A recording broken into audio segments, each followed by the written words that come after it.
Diuen que la culpa la té Rajoy i Montoro, que no els deixa contractar. Això és relativament recent, no? Aquesta llei.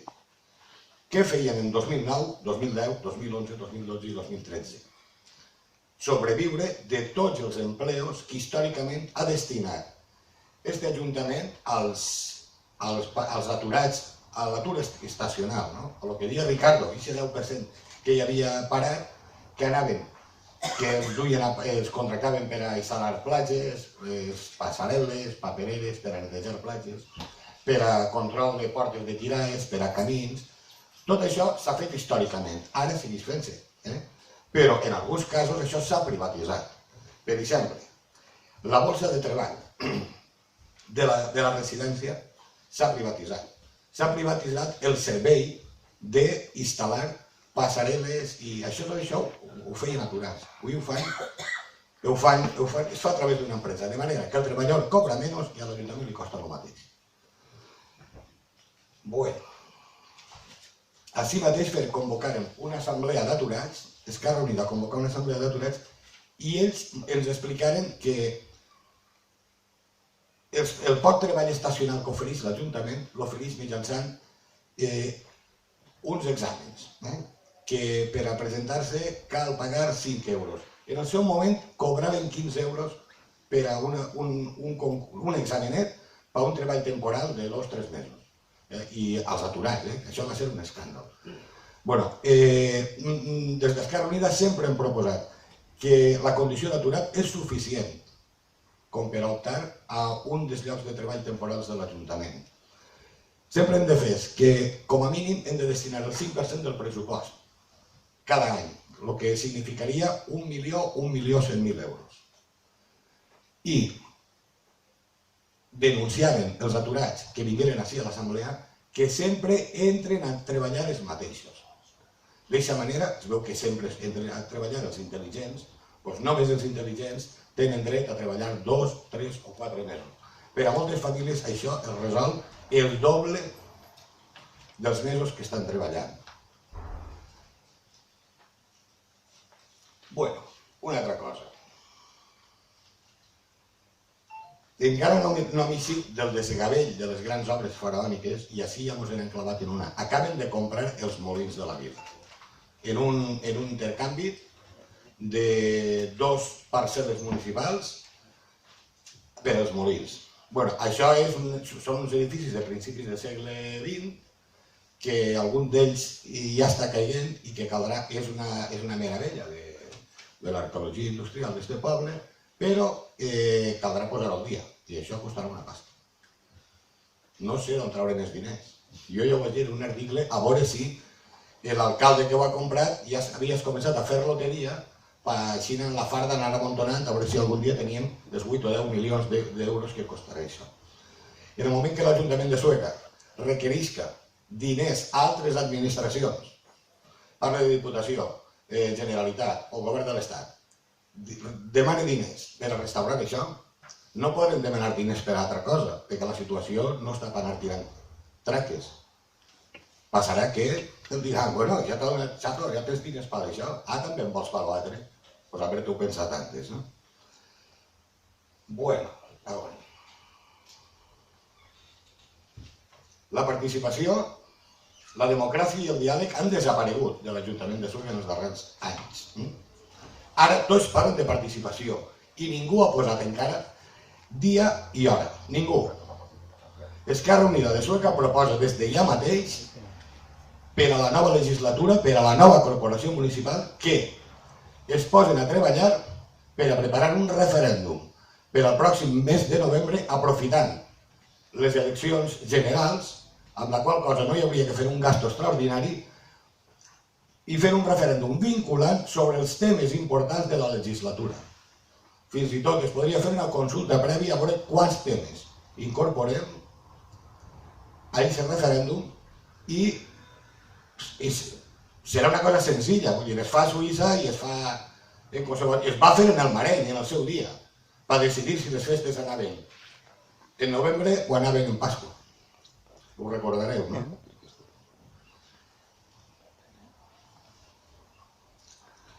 Altra qüestió de la carretera 332, que m'ho han reclamat. parla de la carretera que aquells el votaran. Ja ho veurem. De la carretera 332, des de l'any 2008, l'Ajuntament estan plegats de mans, no han fet absolutament res. Només nosaltres ens interessàrem, a través de Ricardo, que Ricardo va presentar unes preguntes a Foment i ens vingué la sorpresa de que van dir ara no hi ha diners, si vols la carretera i la tens i te l'apanyes. Quan anaven a destinar 1 milió d'euros per una ordre ministerial que hi havia, que pensi que a hores d'ara no s'ha derogat i per tant hauran de caçar els diners. Bueno, proposem ja, i de manera immediata, només comença la legislatura, anar a la demarcació de carreteres de l'Estat i negociar que es prohibisca el pas de camions de gran tonatge per dins de la població i que reduïsca la velocitat i que la policia local isca i comenci a receptar i que avise totes les... Si és precís avisar, enviar una circular a totes les companyies de transport. I diem, no passeu per ahí que la cagarem.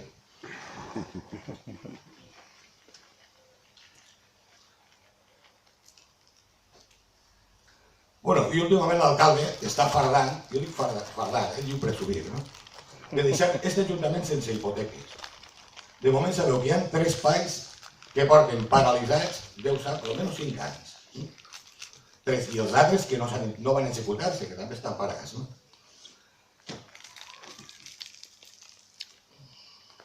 En un d'ells, l'empresa Frank Juan, a la quantitat que no feia la feina, Frank Juan li reclama a l'Ajuntament 715.000 euros per obres fetes fora del PAI, en l'entorn del PAI, vaja. I que ho tenen el certificat, que han fet les obres i que li han firmat que les obres estan fetes. Estan reclamant 715.000 euros per un costat. Això no és cap hipoteca. Fomento de Construcciones i Contratas, que duia la piscina, que reclama 330.000 euros per reclamacions o necessitats que hi havia en la piscina que la mateixa empresa comunicava a l'Ajuntament i des de l'Ajuntament no contestaven. Bueno, i parla del C8 i la unitat d'execució 14, que els propietaris també van per el seu compte, van avant. Què ha passat així? Què ha passat així?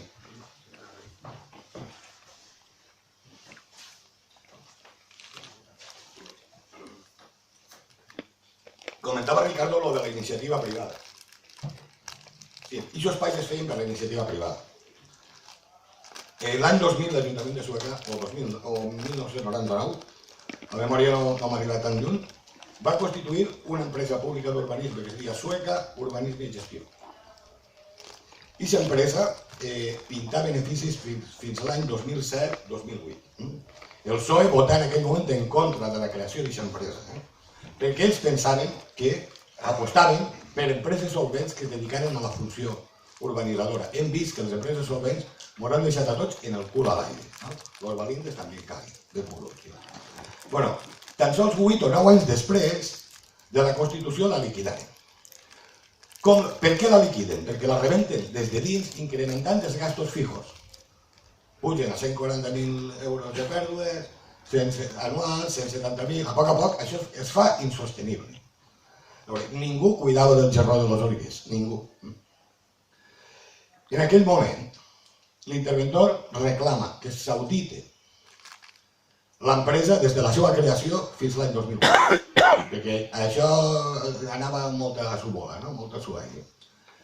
Això s'acorda en juliol. En setembre acorda la mateixa Junta de Govern contractar auditar 2008 a Sales. I li pregunten a l'alcalde, en aquell moment Baldo, per què s'audita només aquest any? I diu, és que no n'hi ha diners. No n'hi ha diners.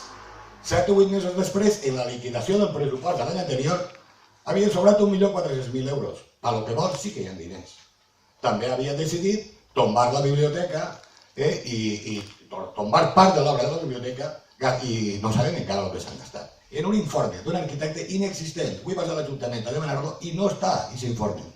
I el nou arquitecte nega que ell hagi fet aquest informe. Això són, per això, deixar l'Ajuntament sense hipoteques, no? Pues això, si surge no s'haver encarregat Surge, no l'haver rebentat des de dins, avui l'empresa municipal, l'empresa pública municipal, estaria urbanitzant, o ja haver urbanitzat tot això, generant beneficis per al propi municipi, contractant les empreses d'ací que ara estan molt baixes de faena, o que algunes han tingut que plegar, i contractant aturats o treballadors o professionals de la construcció d'ací. Avui això estaria funcionant així. Però com preferiren treballar per la iniciativa privada, jo és que no conec, en els casos de corrupció i corruptades que hi ha, no conec, hi ha poquíssimes corrupcions, algun interventor que ha pegat a fugir i això, però dins de l'administració pública no se n'emporten i no hi ha comissions. Sí que hi ha comissions quan es contracta. Això, jo parlo de lo que va rodant Peregrín.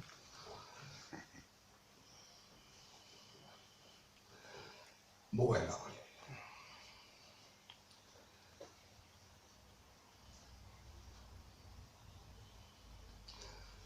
Bueno, i acaba ja parlant de dos o tres cosetes. Agricultura, per exemple. Ara ja, qui s'ompli la boca, parlant de bancs de terra, i tot, bancs de terra, en llocs de secar, va haver en Sueca, n'hi ha 80.000 fanecaes. Hi ha quantitat de minifundi, de moment, que jo no dic que no s'intenti, ojalà pugui funcionar. La nostra proposta en aquest moment que hi ha tants camps, tants horts abandonats, perquè són improductius o perquè costa més mantindre's que seguir mantenint l'hort de taronges. La proposta concreta d'Esquerra Unida, ja la sabeu, és reactivar el pòsit agrícola municipal. Fa pocs dies el regidor responsable d'Agricultura deia que enguany havia tancat el Consell Agrari en un superàvit de 660.000 euros.